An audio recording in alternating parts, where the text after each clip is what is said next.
So today's Thoughtful Thursday video is all about your body image and how you feel about your body. And I wanted to bring this up because I watched a video from Blogilates, I can never say that, Cassie, in which she sort of posted a video of how negative comments on Facebook and Twitter were affecting her body image, even though she was a personal trainer. So I thought this was really important to address, and I've kind of wanted to do this for a while because there might be a misconception that just because you are in shape means that you feel totally confident 100% of the time. And in my case, at least, that's just not true. And I asked my other trainers their question, or the questions that I'm about to answer, and I got their responses too, because each one of us, there's 4, is so totally different, and our responses, which you'll see, are very different. And I think if you don't agree with all of us, you can at least agree and sort of relate to one of us. So you'll see my own answers and Christy's answers in a video, and then you'll see or get to read Tiara and Emily's answers in the blog post that I'll post online on the website and on Facebook. So let's get started with the questions. Question number 1, I'm kind of reading this, is what body part is the most sort of flawed in your mind? What are you most insecure about? And so my answer is my butt. For anybody who knows me, I have a very not developed rear. I have a really flat butt, and it's kind of a joke in the family, and especially with my husband and I. My mom calls me flat butt or no butt, and it's just kind of been a topic for a while. I don't know why. Or bony butt, I've been called a lot by my mom. So this is just something that I have developed an insecurity about, I think just because I've thought about it for a long time. So I think finally sort of gotten to a position though where I am accepting it. And I know that I could probably improve it. And I do squats and lunges all the time with my clients, and it's not a matter of I'm not working it out, it's just I'm okay with it now.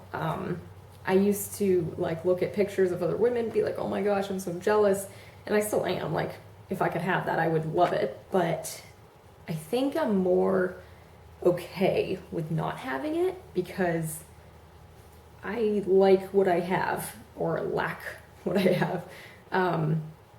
So I've kind of started to move past it, and it still, kind of haunts me every now and then. Like jeans is really hard to try on. I think every woman has a reason why pants don't fit them.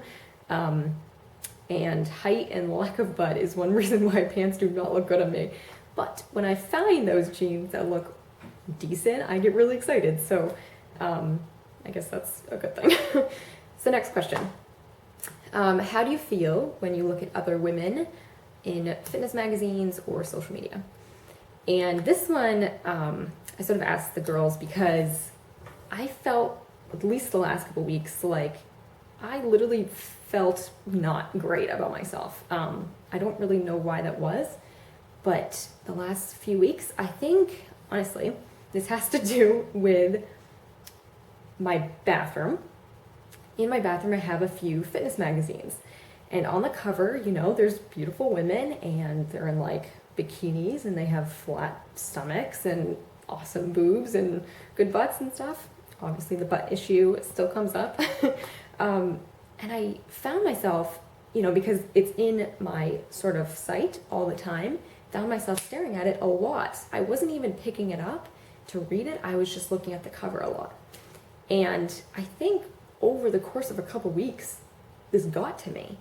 And this was just, a magazine that I picked up and I, just had in my house. I wasn't intentionally seeking it out to compare myself, but I think indirectly I was.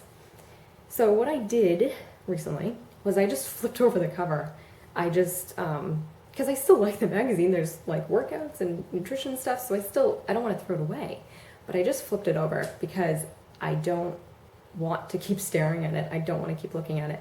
And that's hard for me, but I I have to remember that even those women that appear, in the perfect image, they are not perfect. And even more, they're not totally confident. I mean, can you imagine going to a photo shoot and having someone, stare at you in a bikini and take your photos? That would be so nerve-wracking to me. So I have to remember that those are real people too. And, they have flaws and they have insecurities and they're not 100% confident. They're just really good at looking it. So I kind of tell myself that. The same thing with like Instagram posts. I think women have gotten kind of carried away with posting, selfies or whatever, and that's great. I mean, it's kind of nice to like be able to brag about yourself if you did go for a run or something, but if you're doing it just for that response, I think it's not a great habit to have. And honestly, I think, seeing that just kind of perpetuates a system of we're comparing ourselves. So with my Instagram account, which you should be following me, I try not to do that many selfies. And if I do, it's because I'm going to a business event and, I'm feeling confident, or, it is after a run, but I don't show you my butt and my whole outfit because I just don't think it's necessary. So anyways, that's that answer.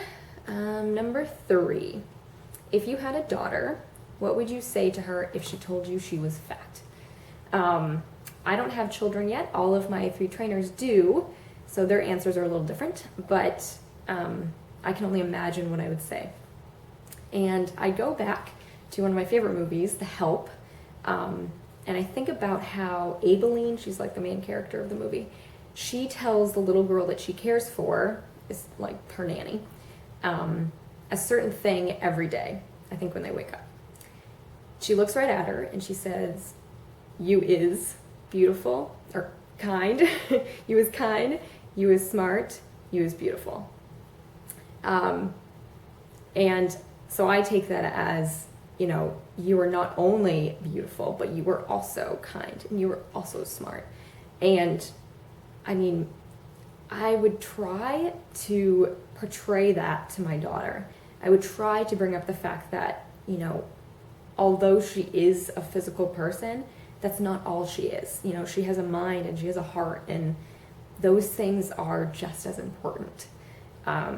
And so, I don't know, maybe we do more questioning. Maybe we say like, why do you think you're fat? Or, how does that make you feel? Are you feeling sad or angry or depressed? I don't know. I mean, it depends what age they are. It depends what the circumstances are, how stressful their lives are. But I wouldn't want to just play it off, because those things can stick with you. And I don't want my daughter to just realize she's beautiful in her 30s or in her 40s. I want her to know she's beautiful with her personality and with her appearance from, when she can actually figure that out till for her whole life.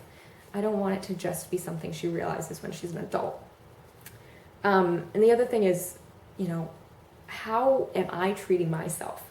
How does my self-image come across? Am I saying negative things about myself? Am I calling myself fat? Am I taking the time to work out and feel good about myself? Or am I relying on other people's opinions to fuel my own happiness and my own sort of judgment of how I'm supposed to be? So I would have to look at myself and say, wow, what did I maybe, or how did I contribute to this thought? That's kind of hard and kind of an ugly truth sometimes, but I think it's necessary. And then finally, the last question is, what's your reason for exercising? And I bring this up because a lot of my clients lately have been saying, oh, I'm so frustrated, I'm not losing weight or whatever. And I kind of question them, like, is that the only reason that you're exercising? Because it's not enough. And I kind of take this into my own life. I go to the gym not because, okay, let's be honest, of course I go to the gym to feel good and look good. But the other reasons are kind of more important. I go to the gym because I want to be healthy and, feel good about myself in my 30s. So I'm in my 20s and of course you're supposed to live for the moment and everything, but really when it comes to health and fitness, you're preparing for your next decade. So, and someone told me that once, that they were in their 40s and they were exercising for their 50s. And it's so true, and it applies to every sort of decade that you move into. In my 30s, I'll probably have kids or more puppies, I don't know, and I'll have more things going on, more life happening. And so I need to catch up with that and be able to, be active and chase my kids around if I wanted to, or chase my niece and nephew around. So I prepare for my next decade, and that's really why I exercise, because I don't want to be 30 and just figuring it out. I don't want to be in my 40s and struggling to remember who I am, because I never really knew who I was. And I use health and fitness to figure out who I am, to figure out what makes me more successful and more confident and more loving. So that's why I exercise, and that's why I try to take care of myself as best as I can, and that leaves room for holidays and birthdays, and it leaves room for life, but the majority of the time I try my best, and that's it. So I hope you enjoyed my answers. Make sure to check out Christy's and then read Tiara's and Emily's. Share this on Facebook and Instagram or Twitter.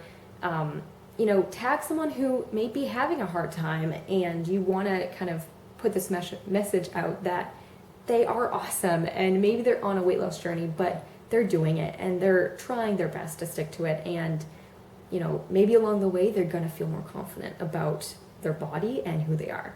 So yeah, pass this message on, even to your mom or your sisters. So thank you for listening, and have a good day. Okay, bye.